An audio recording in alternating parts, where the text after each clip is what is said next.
Perspective है उसको shape करने का है। और मैं देश को और नरेंद्र मोदी जी को कह रहा हूं कि आपने जो पैकेज में किया है उससे कुछ नहीं होने वाला है। एक एक प्रॉब्लम है, मैं आपको बताता हूं। थोड़ी सी मेरी बातचीत जो जो डिसीजन मेकर्स हैं इनडायरेक्टली होती रहती है। उनकी व्यू है कि अगर हमने बहुत सारा पैसा गरीब लोगों को दे दिया, मजदूरों को दे दिया, तो बाहर देशों में गलत इंप्रेशन चला जाएगा, हमारी रेटिंग खराब हो जाएगी। मैं फिर से दोहरा रहा हूं, हिंदुस्तान की शक्ति बाहर से नहीं बनती है। हिंदुस्तान की शक्ति हिंदुस्तान के अंदर से बनती है। हिंदुस्तान की इमेज बाहर नहीं बनती है, हिंदुस्तान की इमेज हिंदुस्तान के अंदर बनती है। जब हिंदुस्तान मजबूत होता है, जब हिंदुस्तान की शक्ति में शक्ति होती है, तो बाकी दुनिया देखती है, इमेज बनती है हमारी। तो मैं फिर से कह रहा हूं, हिंदुस्तान की शक्ति की रक्षा करने की जरूरत है। शक्ति की रक्षा कैसे करनी है? डायरेक्ट कैश एकदम 50% लोगों को महीने का 7,500 रुपए, सबसे गरीब मजदूरों को। ये हमारी शक्ति है, ये हमारी स्ट्रेंथ है, ये हमारा सोल है, आत्मा है। इसकी रक्षा करनी है। विदेश क्या सोच रहा है उसके बारे में नहीं सोचना, अभी वो बाद में देखेंगे। Thank you, sir. May I now request Karthikeya ji from Beyond to come in, please? Karthikeya ji, please ask your question briefly. Hello, Karthikeya, how are you? I'm fine, sir. Good afternoon.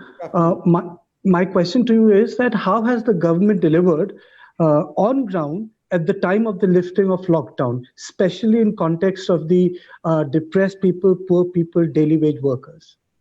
I've been speaking to quite a few daily wage workers, quite a few migrants. I've been having Zoom calls. I've been physically meeting them with all the social distancing norms. And they have a sense of hopelessness. They have a sense that they have been left alone. Many of them have said to me, भरोसा हमारा टूट गया, भरोसा हमारा टूट गया. I don't like hearing those words. I don't like hearing an Indian person saying those words. I don't care who he is. I don't like those words. I don't want a single Indian person to say those words, whether he's rich, poor, male, female, Hindu, Muslim, Sikh. I don't like those words. And they're saying those words more and more. कह रहे हैं कि भरोसा टूट गया. भरोसा किसी का नहीं टूटना चाहिए. क्या किया सरकार ने, किस प्रकार से किया, मैं फिर से दोहरा रहा हूं. बात हो गई, खत्म हो गई. मगर अभी भी हम एक्शन ले सकते हैं. अभी भी सरकार मजदूरों की मदद कर सकती है. अभी भी सरकार 7,500 रुपए महीने का दे सकती है और देना चाहिए. Thank you, sir. Can I now go to Hindustan Times? Aurangzeb ji, please ask your question. Good afternoon. My question is, last week we saw politics being played over the buses for migrants in UP. We also heard BJP and Mayawati accusing Congress of doing politics over the issue. Then a statement comes from the UP Chief Minister that other states will now have to seek his government's permission if they want to hire workers from UP. So what is your view on this? And the second is, can you repeat what you said about India, China, Nepal issue? No, why would you want me to repeat it? I've already said it once, so I don't think it's necessary to repeat it. I said in English. Anyway. You want me to say it in English? No, I said anyway. You answer my first. No, sorry. You want me to say it in Hindi? You want me to say it in English? Is that what it is? Yeah, I meant about India, China. India, China. I think I've already said the India, China thing. I'll answer your first question. Look, I think it's unfortunate. I think people are first Indian and then they belong to their states. And the decision on whether somebody goes to work from Uttar Pradesh to the rest of the country is not the chief minister's. It is the people of India's and the people of Uttar Pradesh. If a citizen of Uttar Pradesh wants to go and fulfill his dreams in Maharashtra or in Delhi or in Karnataka or anywhere else, he should have the right to do so. It is very unfortunate that the Chief Minister of Uttar Pradesh views India in such a way. These people are not his personal property. They are not the personal property of Uttar Pradesh. These people are Indian citizens and they have the right to decide what they want to do and they have the right to live the life they want to live. It is our job to support them to fulfill their dreams. It is not our job to say that you belong to me, you cannot go and work in Maharashtra. It's an absolutely absurd position. Thank you, sir. You want me to say a little bit about the China thing in English? Hello? Yes. Please. You would like Yes, me sir. to say a little bit about the China thing in English? Yeah, please. Yeah. Yes, please. I think the China, what we would like to see is some more transparency on what is going on. It becomes very difficult for us to have a position without understanding the facts. And I think the government should make clear to the people of India what exactly is happening on the border. We are hearing different stories. I don't want to go into conjecture, but it is important that the government of India makes it clear what is happening on the border so that people can understand and people can have a proper position.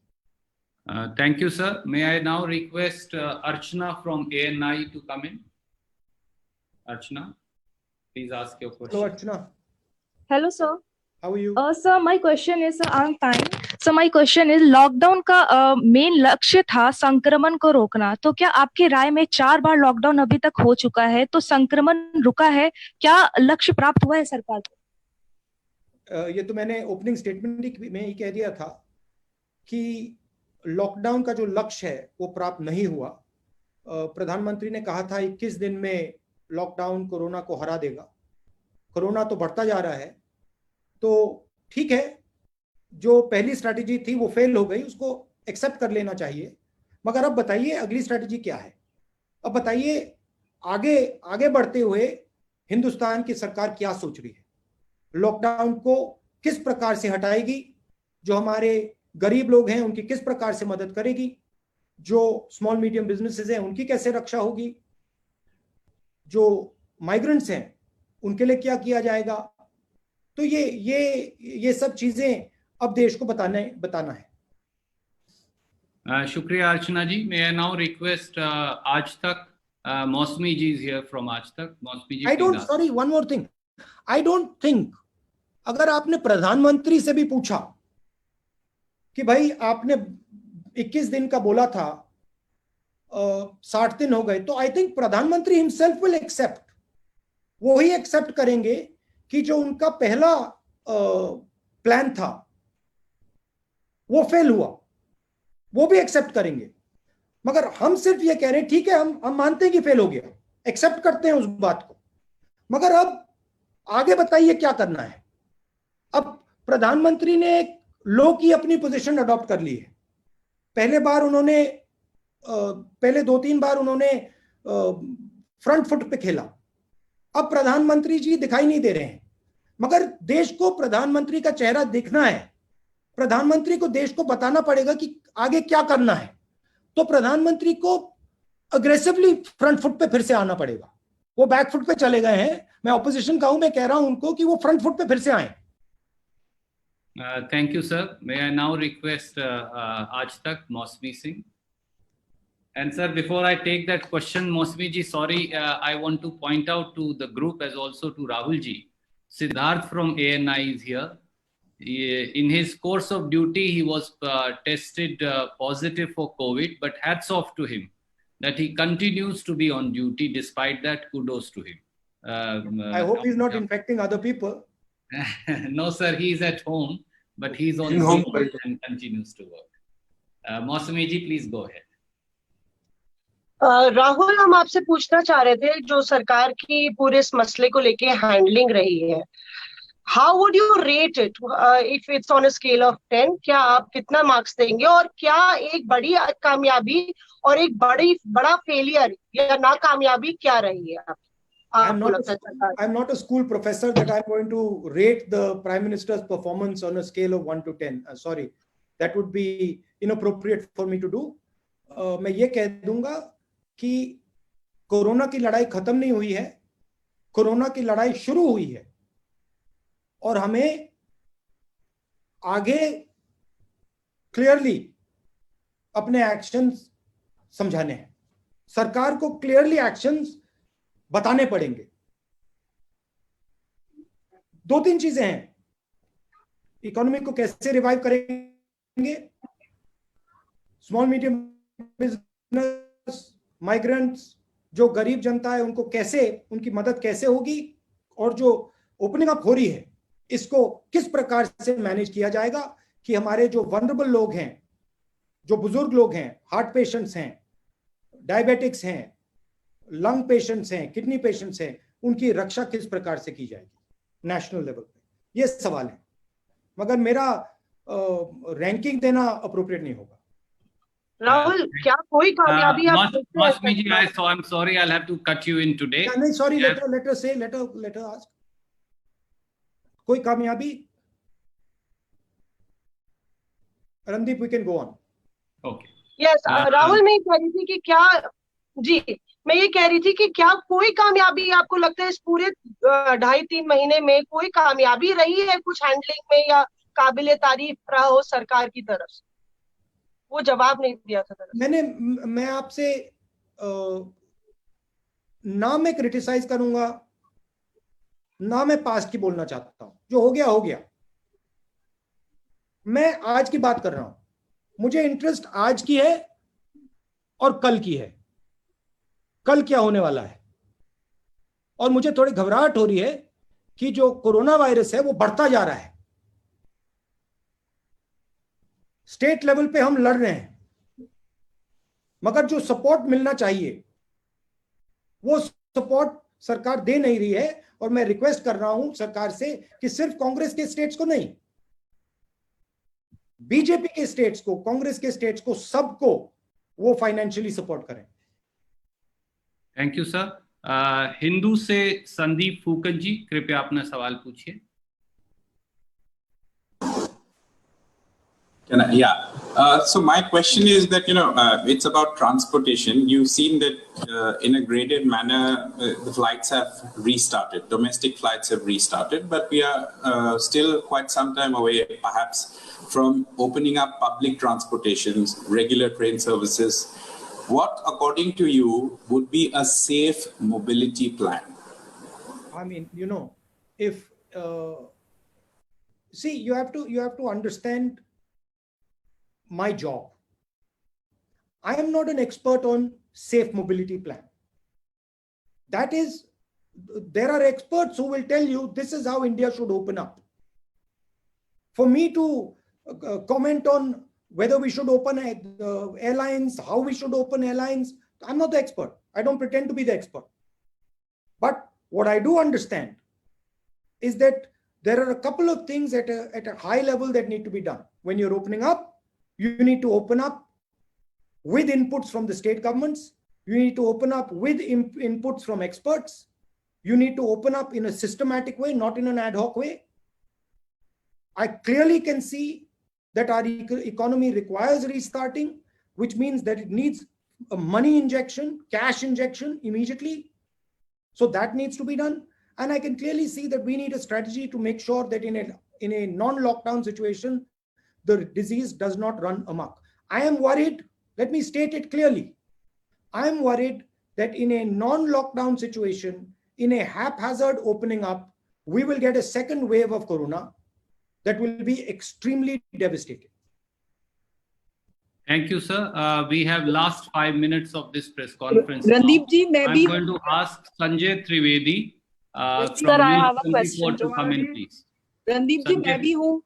जी, मैं note कर रहा हूँ, आप कृपया chat में लिख दीजिए, मैं वहां से सवाल पिकअप कर रहा हूँ। Sanjay Trivedi from news 24। Manjari ji, I'll come to you. Okay. Sanjay Trivedi from News 24. Sanjeev Trivedi, sir. No, sorry, Sanjeev Trivedi. That's what I meant. By mistake, I said Sanjay. Yes, Sanjeev ji. Unmute करिए संजीव जी। राहुल जी, संजीव त्रिवेदी बोल रहा हूँ news 24 से। इसके पहले के जो 2 press conferences हुए थे उसमें आपने कुछ सजेशंस दिए थे और ऐसा लगता है जैसे कि रेड ऑरेंज ग्रीन को तय करने का अधिकार राज्यों को मिले या बॉटम अप अप्रोच। उन सजेशंस को शायद स्वीकार भी किया गया सरकार ने, लेकिन सरकार के द्वारा, लेकिन मैं आपके सामने महाराष्ट्र का केस रखना चाहता हूं। महाराष्ट्र में कोई सजेशन काम नहीं आ रहा है। पूरे देश का 1/3 कोरोना का मामला आज की तारीख में महाराष्ट्र में है और आपकी सरकार की वहां हिस्सेदारी भी है। मुंबई में अकेले पूरे महाराष्ट्र का आधा से ज्यादा है। तो ऐसे में क्या आप मानते हैं कि जो कंट्रोल करना है केंद्र की जिम्मेदारी है, राज्यों की नहीं? क्या आपको लगता है कि राज्यों में केंद्र का इंटरवेंशन भी जरूरी हो सकता है? वहां राष्ट्रपति शासन की मांग भी शुरू हो गई है। राहुल जी, नहीं, देखिए 2-3 चीजें हैं। सबसे पहले अगर आप कोरोना को देखें, जितनी ज्यादा कनेक्टेड जगह है वहां ज्यादा अग्रेसिव कोरोना होता है। अगर आप दिल्ली देखें, मुंबई देखें, पूना देखें, Maharashtra is one of the most connected states in India. तो it is going to be one of the most aggressive places where corona is going to act. I would like to make a differentiation here. We are supporting the government in Maharashtra, but we are not the key decision maker in Maharashtra. We are the key decision maker in Punjab. We are the key decision maker in Chhattisgarh, in Rajasthan, in Pondicherry. So there is a difference between running a government and supporting a government. However, Maharashtra is struggling because of the nature of its connectivity. And Maharashtra is one of the most important assets, frankly, that India has. It is the center of business. So it requires full support from the government of India. I fully understand that Maharashtra is fighting a very difficult battle, and I appreciate that fact. And so are many other states. And it is important that full support of the government of India goes to the people of Maharashtra and the government of Maharashtra. Thank you, sir. May I now request from CNN IBN Arun Singh to come in? Arun Singh.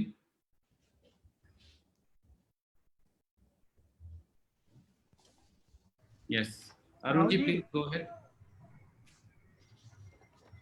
Rahul ji, मेरा सवाल ये है कि पिछली press conference जो हुई थी finance minister की, सॉरी अरुण, 1 सेकंड, वो लास्ट क्वेश्चन का थोड़ा पीस मैंने आंसर नहीं किया। ठीक है sir. So we just go back. I didn't answer the one section of that question. I just recalled. Okay. Sanjeev Trivedi ji, please sir. मैंने पूछा था कि देखिए वहां राष्ट्रपति शासन की मांग हो रही है और केंद्र के महाराष्ट्र के क्वेश्चन से पहले आपने एक और सवाल पूछा था। हमने पूछा था कि क्या आप मानते हैं कि केवल केंद्र की जिम्मेदारी है क्या? नहीं, आपने कहा कि मैंने सुझाव दिए थे और सुझाव उन्होंने बॉटम अप अप्रोच के बारे में आपने बोला था। और रेड ऑरेंज ग्रीन को तय करने के क्रम में देखिए हमारा रोल ऑपोजिशन का है। हम सुझाव देते हैं, हम इन चीजों के बारे में सोचते हैं, हमारे पार्टी में डिस्कशन होता है, हम एक्सपर्ट से बातचीत करते हैं और फिर वो हम सामने लाके आपके सामने रखते हैं। हमारा कौन सा सजेशन सरकार ले वो हमारे ऊपर नहीं है, वो उनके ऊपर है, वो उनका डिसीजन है। और जरूर उन्होंने हमारे 2-3 सजेशंस, जो जोन की बात थी, उन्होंने सजेशन एक्सेप्ट किया तो वो अच्छी बात है। मगर जो हमारी क्रिटिकल सजेशंस है, मेन नंबर 1 सजेशन, अर्थव्यवस्था को बचाना है, पैसा एकदम दो, वो सजेशन उन्होंने नहीं लिया, उससे थोड़ा हमें दुख हुआ है। बट वो उनका प्रोरोगेटिव है, लेना चाहते हैं नहीं लेना चाहते हैं। एक बात मैं आपको कह देता हूं कि अगर हिंदुस्तान की सरकार ने पैसा नहीं दिया गरीबों को, न्याय योजना जैसी योजना नहीं दी, स्मॉल एंड मीडियम बिजनेसेस को सपोर्ट नहीं किया, तो बहुत जबरदस्त आर्थिक नुकसान होने वाला है। ये तो मैं आपको लिख के दे दूंगा। Thank you, sir. Arun Singh ji, can you very briefly ask last two questions? Now I'm concluding the PC. Sorry, Arun, No for problem. suddenly going. Sir, हाँ, can you hear me? थोड़ा जोर से बोले। राहुल जी, क्या आप मुझे सुन पा रहे हैं? हाँ, थोड़ा जोर से बोले जरा। अच्छा, मैं आपसे ये सवाल पूछना चाहता था कि पिछली जो प्रेस कॉन्फ्रेंस थी फाइनेंस मिनिस्टर की, उसको आपने अगर सुना हो तो ठीक, नहीं सुना हो तो मैं बता रहा हूँ कि आप गए थे माइग्रेंट लेबरर्स से मिलने। उन्होंने कहा कि राहुल गांधी ड्रामेबाजी करते हैं, अगर वो सीरियस होते तो उनका कुछ बोझ उठा लेते, उनके कुछ बिलोंगिंग्स, उनके कुछ सामान, उनके कुछ बैगेज उठा लेते, उनकी मदद करते। तो अगली बार आप टैक्सी ड्राइवर से मिल रहे हैं, तमाम लोगों से मिल रहे हैं, तो फाइनेंस मिनिस्टर की सलाह आप ध्यान में रखेंगे अगली बार जब घर से बाहर निकलेंगे? नहीं, देखिए, मेरा लक्ष्य इसमें एक ही है। मैं गरीबों से बातचीत करता हूं, मजदूरों से बातचीत करता हूं, उनके दिल में क्या है वो उसको समझने की कोशिश करता हूं। और मैं सच बोलूं तो मुझे इसका काफी फायदा मिलता है, क्योंकि उनकी जानकारी से, उनके ज्ञान से मुझे काफी फायदा मिलता है। अब जहां तक मदद की बात है, मैं मदद करता रहता हूं और मेरा कोई इतराज नहीं है। मैं, अगर वो मुझे परमिशन दें, मैं जरूर बैग उठा के ले जाऊं, मगर वो मुझे परमिशन नहीं देंगे। अगर दे दें, मैं चला जाऊंगा, एक का नहीं 10-15 का उठा के ले जाऊंगा मैं। मगर मेरा लक्ष्य, मेन लक्ष्य जो उनके दिल में है, वो हिंदुस्तान की जनता तक पहुंचाने का है। मैंने ये जो छोटी सी फिल्म बनाई, ये मैंने इसलिए बनाई कि हमारे जो बाकी नागरिक हैं, इनकी पीड़ा को समझें, इनके दुख, इनके दर्द को सुने। काफी बड़ा इंपैक्ट होता है अगर व्यक्ति इस बात को सुने, क्योंकि ये लोग हमारी शक्ति हैं, ये लोग हमारे भविष्य हैं। और अगर हम इनकी मदद नहीं करेंगे तो हम फिर किसकी मदद करेंगे? वो फाइनेंस मिनिस्टर की व्यू है कि अगर मैं उनसे बात करता हूं तो ये ड्रामा है। ठीक है, वो उनकी व्यू है, मैं उनको धन्यवाद करता हूं और मैं उनसे कहता हूं कि अगर वो चाहती हैं तो मैं यहां से उत्तर प्रदेश चला जाऊंगा, मुझे वहां अलाउ कर दें, मैं पैदल यहां से निकल जाऊंगा और जितने लोगों की मैं मदद रास्ते पे कर सकूंगा मैं कर दूंगा। Thank you sir. Manjari ji from Navbharat Times, please come in and let that be the last question. I apologize to all those friends who I will not be able to accommodate. Hello, नमस्ते राहुल जी, आवाज आ रही है आपको मेरी? हाँ जी। राहुल जी, मेरा सवाल है कि महाराष्ट्र को लेकर वहां पे जो विपक्ष है उसने ये सवाल लगातार मांग कर रहे हैं कि वहां राष्ट्रपति शासन लगाया जाए और वहां के जो हॉस्पिटल्स हैं उनको सेना के हवाले कर दिया जाए। लगभग वैसी ही स्थिति कुछ गुजरात में है। गुजरात की स्थिति भी बहुत अच्छी नहीं है, वहां कोरोना को लेके बहुत ज्यादा स्ट्रगल चल रहा है। लेकिन एक चीज समझ में नहीं आती कि वहां पे विपक्ष क्यों इतना कमजोर नजर आता है। हालांकि कांग्रेस ने वहां की हेल्थ सर्विसेज को लेके कुछ सवाल उठाए हैं, लेकिन क्या इस तरह की मांग वहां नहीं होनी चाहिए? और एक इसी से जुड़ा सवाल ये है राहुल जी, हमें गुजरात के बारे में प्रेसिडेंट रूल मांगना चाहिए। नहीं, आप लगातार गुजरात की सरकार बीजेपी से लेके बीजेपी को पकड़ा दें। नहीं, आप लगातार क्या लॉजिक है? आप लगातार ये वहां पे सेना उतारने की बात की गई, इस तरह की चीजें लगातार आप राजनीति न करने की बात कर रहे हैं, लेकिन राजनीति तो हो रही है। मेरा कहना है कि गुजरात में तो बीजेपी की सरकार है, गुजरात में बीजेपी की सरकार है, प्रेसिडेंट रूल लगेगा तो बीजेपी की सरकार होगी। लेकिन नहीं, वहां पर आपकी इलॉजिकल बात है, मुझे बोलने दीजिए। ये तो आपकी बिल्कुल इलॉजिकल बात है। जहां तक विपक्ष की बात है, गुजरात में हमारे लोग विपक्ष की लड़ाई बहुत अच्छी लड़ रहे हैं। वो आपको जब चुनाव होगा वहां पे पता लग जाएगा। मगर एक स्पिरिट से मैं कहना चाहता हूं, देखिए, डेमोक्रेसी में अगर महाराष्ट्र में सरकार है, तो बीजेपी का काम उसको अपोज करने का है, कोई गलती नहीं है।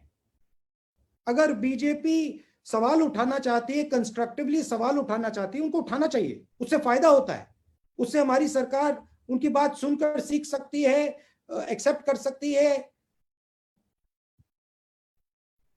तो इसमें कोई प्रॉब्लम नहीं है।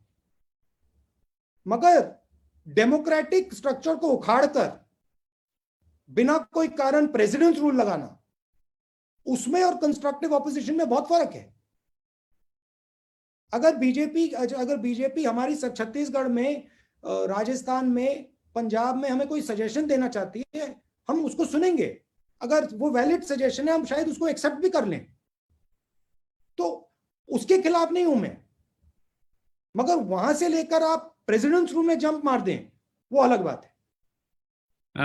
दोस्तों, बहुत सारे सवाल राहुल जी ने आज लिए और ये इंटरेक्शंस का दौर जारी रहेगा। बहुत सारे साथियों के प्रश्न आज हम नहीं ले पाए। मैं विश्वास दिलाता हूं कि अगली बार फिर नेक्स्ट इंटरेक्शन जो बहुत जल्द होगा, उसमें हम वो सारे सवाल लेंगे।